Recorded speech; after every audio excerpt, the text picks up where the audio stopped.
One of my favorite budgeting hacks is making fresh homemade dog food, and you guys have asked me so much for the recipe since I shared that, so here's how I do it. I'm going shopping for our dog food ingredients. Usually I like to do this at Winco because it's just the cheapest store to get the ingredients near me. I can get everything in one place. I do have a couple of the ingredients already at home that just last a little longer, so I'll put those on the screen, but I'm gonna go grab everything else to make a batch for the next month.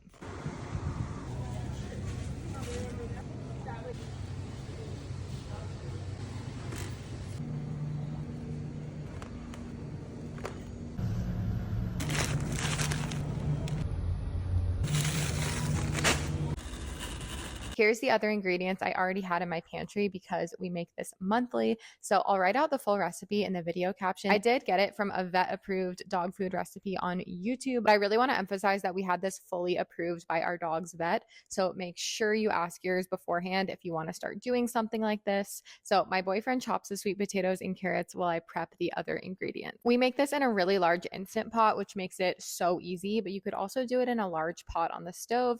I think it would just take a little longer. We prep 2 batches at a time, so that's what this other Tupperware here is for. And each of our batches lasts 2 weeks for our dog, but he is a Chiweenie, so it depends on your dog's size and how much food they need, of course. Or if you have multiple dogs, you would definitely have to make more. The Instant Pot honestly makes it so easy because other than peeling and chopping the carrots and sweet potatoes, you just dump everything in. So in goes the frozen veggies, pumpkin, brown rice, some water, coconut oil, and a little turmeric. The ground turkey actually just goes on top, and we will ground it up with a meat masher after it's all cooked. I didn't really show that part, but definitely do that so you don't have huge chunks of meat. And all the instructions I follow will be in the caption too. Make sure to let it cool down. Of course, put it in the fridge or freezer. And then when we actually feed our dog on the daily, we add this calcium supplement. So again, please ask your vet about your own dog's needs. So we keep a week's worth of food in our fridge so we can keep it fresh, and the rest is stored in our garage freezer, and that's how we're able to make this last a month.